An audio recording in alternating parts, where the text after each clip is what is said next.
Everyone is talking about Hedera HBAR, going so far by comparing it even to top cryptocurrencies. Hype is one thing, and facts are something else. Today, I will explain every single thing you need to know about Hedera, what it is, how it works, where does the hype come from, but I will also point out skepticism and criticism surrounding it. And by the end of this video, you will be able to decide on your own, even if you are a complete beginner, because every video on Bitcoin Academy is 100% beginner friendly. Without wasting time, let's dive in topic number 1 and explain what Hedera actually is. Most people assume every cryptocurrency runs on something called a blockchain. That's the system behind Bitcoin and Ethereum. Transactions are grouped into blocks and linked together one after another. But Hedera Hashgraph is different. It's not a blockchain at all. It uses a completely different kind of technology called Hashgraph. And that's what makes Hedera unique in the entire crypto space. So, how does it work? Instead of bundling transactions into blocks and adding them in a straight line, Hedera uses something closer to a web, where information flows in many directions at once. This web is called a graph, and it lets transactions happen faster and more efficiently. The system is designed to spread information across the network very quickly, so everyone agrees on what happened and in what order, without needing to wait for a block to be mined or confirmed. That's why it's called Hashgraph, not blockchain. This different design leads to one of Hedera's biggest strengths: speed. Bitcoin can handle only a handful of transactions per second. Ethereum can handle a bit more, but still hits limits when the network gets busy. Hedera, on the other hand, is built to handle thousands of transactions per second, and it can do this consistently. For people using the network, this means no long waits. Most transactions on Hedera are confirmed in just a few seconds. Another advantage is cost. On some crypto networks, sending money or using apps can get expensive, especially when the network is busy. On Hedera, fees are typically less than 1 cent. And because the system is so efficient, it also uses very little energy. That's a big deal in a time when people are worried about how much power Bitcoin mining uses. In fact, Hedera uses so little electricity that it's often described as one of the most eco-friendly crypto networks around. Hedera was launched in 2019, built on technology developed by Dr. Lehman Baird, a computer scientist who created the Hashgraph system. Along with co-founder Mance Harmon, they created Hedera to be a public network anyone can use. Powered by a cryptocurrency called HBAR. HBAR is used to pay for transactions on the network and to help secure the system. To sum it all up in plain English, Hedera Hashgraph is a digital network like Bitcoin or Ethereum, but it's not built on blockchain. It's built on something new, a system that's designed to be faster, cheaper, and more energy efficient than traditional crypto networks. It launched in 2019. It has its own currency called HBAR, and it's trying to solve some of the biggest problems that older crypto projects still struggle with today. But speed and efficiency are only part of the story. In the next topic, we'll look at one of the most debated parts of Hedera: control and decentralization problems. Let's dive in. When people hear about decentralization in crypto, they expect power to be widely distributed, not concentrated in the hands of a few. But Hedera challenges that expectation, not necessarily in a good way. Unlike Bitcoin or Ethereum, where anyone with the right equipment and software can help secure the network, Hedera's validator nodes are currently run exclusively by its governing council, a closed group of up to 39 global enterprises including Google, IBM, Boeing, Dell, and others. Supporters argue this is a strength. They say that these companies bring professionalism, security, and legitimacy in an industry plagued by scams, rug pulls, and poor infrastructure. Yet, the same setup raises serious concerns about centralization, influence, and long-term control. These corporations are not participating out of charity or ideological alignment with decentralization. They are profit-driven entities with boardrooms and shareholders. The fear is that if these players prioritize business interests, say, regulatory compliance, profit protection, or competitive positioning, the network may evolve in ways that betray the core principles of openness and permissionless access. Facts also highlight that while Hedera claims it will eventually allow community-run nodes, this promise has been in place for years with little to zero visible progress. The system as it stands leaves no room for grassroots participation in governance or validation, which many believe undermines its legitimacy as a public network. Even Ethereum, despite its complexity and internal politics, allows a global network of independent validators to operate without requiring corporate permission. Moreover, centralizing control under a small council reduces resilience. It introduces a single point of failure if those companies face legal pressure, political shifts, or coordinated manipulation. It also raises transparency issues, as major decisions about network upgrades, fee structures, or protocol changes are discussed behind closed doors. While Hedera is technically open source, governance processes are not truly democratic or community-driven. The result is a hybrid system that sits awkwardly between enterprise software and public infrastructure, fast, efficient, and reliable, but arguably lacking the ideological and architectural decentralization that defines the best parts of Web3. Whether that trade-off is justified depends on your values. If you're here for speed, security, and enterprise-grade assurance, Hedera may look like a pragmatic solution.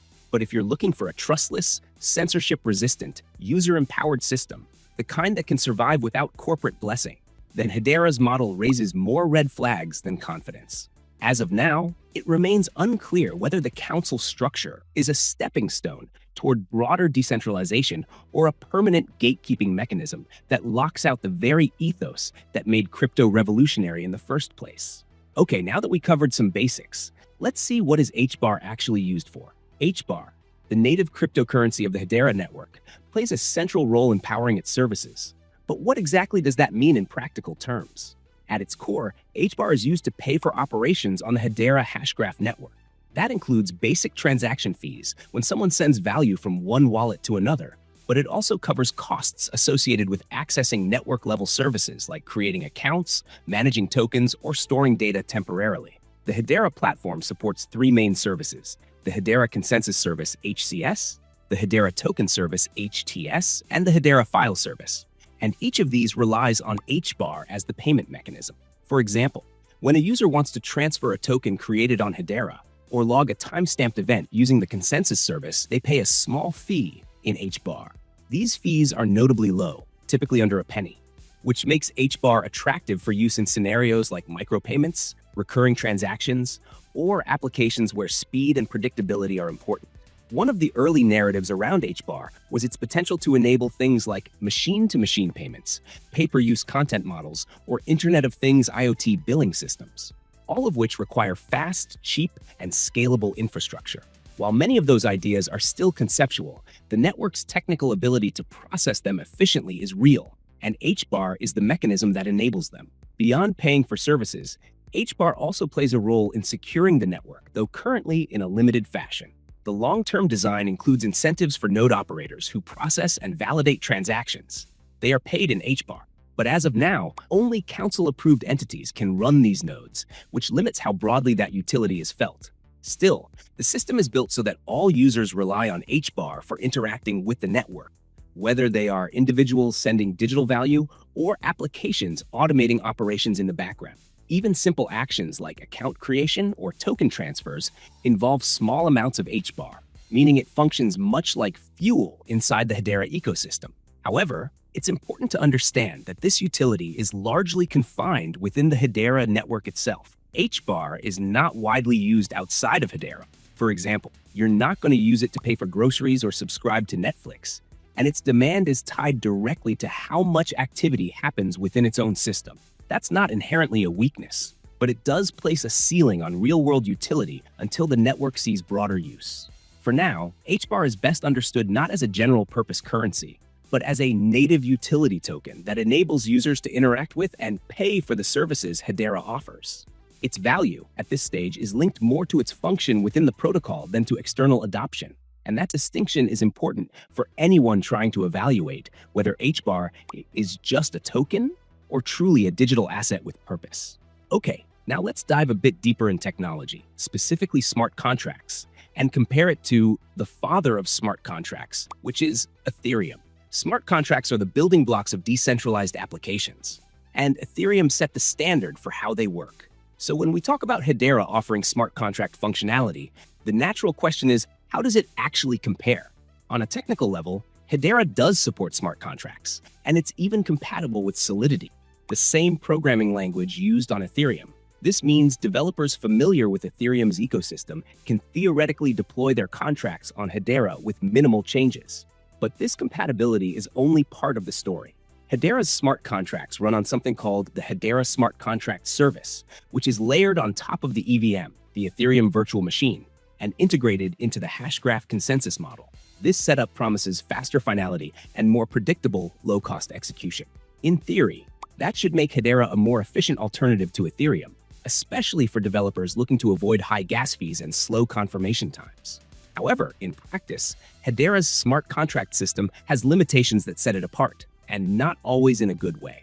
For one, Hedera's smart contract environment has historically lagged behind in terms of tooling, developer resources, and ecosystem maturity. While Ethereum enjoys years of open-source libraries, extensive audit tools, battle-tested standards like ERC-20 and ERC-721, and a massive developer community, Hedera's smart contract tooling is still relatively limited.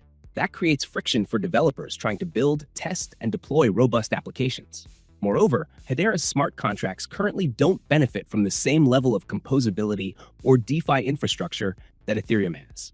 There's no equivalent to Ethereum's thriving ecosystem of lending protocols, decentralized exchanges, or DAOs. That's not because it can't be done. It's because it hasn't been built out or widely adopted yet. Critics also point out that Hedera's fee model for smart contracts, while cheap, is more complex and less transparent than Ethereum's. Instead of a direct gas cost, Hedera charges based on computational and memory usage, which can make it harder for developers to estimate execution costs precisely. That's an obstacle, especially for applications where predictability matters. On top of that, the lack of permissionless node participation also impacts the smart contract layer indirectly. Since all transactions, including contract calls, are still processed by council-run nodes, it raises questions about how decentralized or censorship-resistant those contracts truly are. If a corporation on the council disagrees with a certain application or use case, there is at least a theoretical risk of interference, something less feasible in Ethereum's open validator landscape. To Hedera's credit, performance is solid. Smart contracts execute quickly, with consensus typically reached in seconds. And the platform's low energy consumption is a major plus for developers conscious of environmental impact. But performance alone isn't enough to make a smart contract ecosystem thrive. What really matters is adoption, interoperability, and developer momentum. And Hedera still has a long way to go in those areas. So, are smart contracts on Hedera good? Technically, yes. They're fast, green, and improving. But strategically, the ecosystem still feels immature compared to Ethereum's well-oiled machine. If Hedera wants to compete seriously in the smart contract space, it needs more than speed. It needs users, devs, and compelling applications that actually justify deploying on it instead of elsewhere. To put it simply, what good does best car in the world have if no one wants to drive it? And speaking about drivers, let's dive a bit deeper and see how much of developer activity is actually present on Hedera. So far, we've talked about Hedera's technology and features, but here's the critical question. Is anyone actually building on it? Because the real measure of a network's relevance isn't just speed or security, it's whether developers are choosing it as a home for their projects. In the case of Hedera, the answer is mixed. Yes, there is developer activity, and yes, some tools exist. But compared to top-layer networks like Ethereum, Solana, or even newer L1s like Avalanche, Hedera's ecosystem still feels relatively small and underpowered. Let's start with tooling. Developers today expect polished SDKs, extensive documentation, testing frameworks, and integrations with wallets, block explorers, oracles, and development environments. Hedera provides official SDKs in JavaScript, Java, and Go, which is a good start.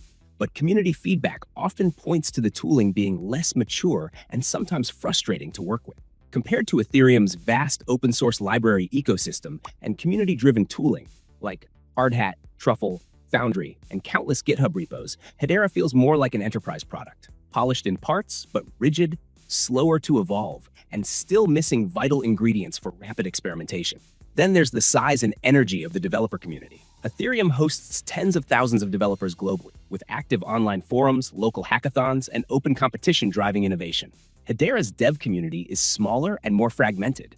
While some promising projects have emerged, particularly in ESG carbon markets, supply chain, and public sector tech, the buzz, experimentation, and cultural momentum that drive crypto adoption seem more muted here. Part of this is structural. Hedera's council-governed model attracts enterprise partners more than it attracts the kind of rebellious builders and crypto-native hackers who thrive on open, permissionless platforms. And without a clear incentive model for grassroots developers, like robust grants, builder DAOs, or thriving token economies, it's harder to attract long-term contributors. Even the explorer tools, marketplaces, and indexers, often seen as infrastructure glue in other ecosystems, feel limited here, which further complicates onboarding. That's not to say there's no progress. Hedera has a foundation, it runs accelerator programs, and it supports grants. But uptake is slow, and the pace of ecosystem growth seems modest compared to its marketing claims or technical potential. And herein lies the contradiction. Hedera is technically sound, but its developer ecosystem hasn't yet caught up to its ambitions. If this were just a question of giving it more time, that'd be fair. But the crypto space is intensely competitive. While Hedera builds cautiously and methodically, other networks are rapidly onboarding developers through low-friction environments, open governance, and stronger economic incentives. Until Hedera finds a way to lower its entry barriers, energize its community, and deliver a "why build here" narrative that goes beyond theoretical advantages, it risks being left back in the dust. The bottom line? Developers aren't avoiding Hedera because it's bad. They're hesitant because it's not yet vibrant. And unless that changes, technical superiority alone won't be enough to win the race for developer mindshare. And final topic for today, which interests you the most? Why do so many people call Hedera a hidden gem? Is it based on facts or hype alone? Let's find out. Hedera is often called a hidden gem by its supporters, a project that's supposedly undervalued, overlooked, and waiting to explode in price and adoption. But what's actually behind that label? Genuine potential or just speculative noise? On the surface, there are some compelling reasons why Hedera earns this title. It has unique technology in the form of Hashgraph, not a blockchain, but a directed acyclic graph structure that enables fast, fair, and energy-efficient consensus.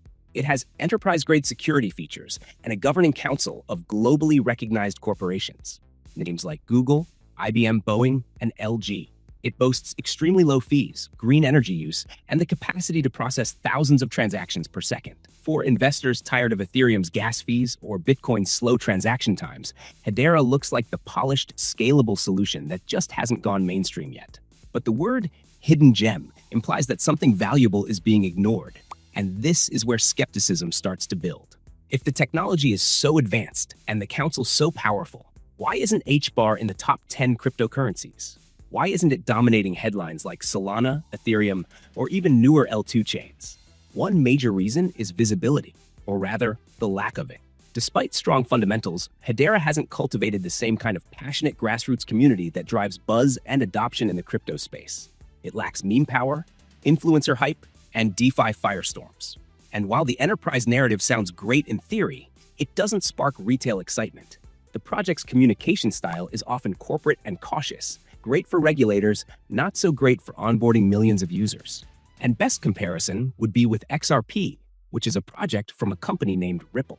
There are many similarities with both being questionably centralized and owned by single entity, but there is a major difference.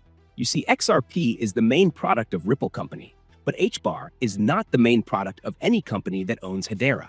And that alone should be enough to understand why things are moving so slow. Then there are the real barriers to mass adoption. Limited decentralization, developer hesitation, few well-known dApps, and the absence of viral use cases. Even though Hedera's ecosystem is growing slowly, it's still catching up to competitors in terms of real-world impact. Its most active use cases today remain behind the scenes, things like supply chain tracking, carbon markets, or public record keeping. Valuable, yes, but not the kind of killer apps that bring in millions of users or daily volume. That gap between technological strength and user-facing relevance is what's keeping Hedera in hidden gem territory. Not because it's undervalued, but because its real-world traction hasn't yet justified the hype. And that leads us to the final question. Can Hedera survive and thrive in a multi-chain future? As Ethereum scales through rollups, Solana pushes performance, and modular blockchains explode, Hedera will need to offer much more and much faster. Let me congratulate you for making it this far through the video. If you wish to master your crypto education, make sure to check one of the videos you see on screen right now. Education is the only right way to make true success in the world of cryptocurrencies. Don't listen to anyone. Educate yourself and make your own conclusions. Hope you found the video helpful. If yes, make sure to leave a like, subscribe, and comment your opinion. See you in my next video.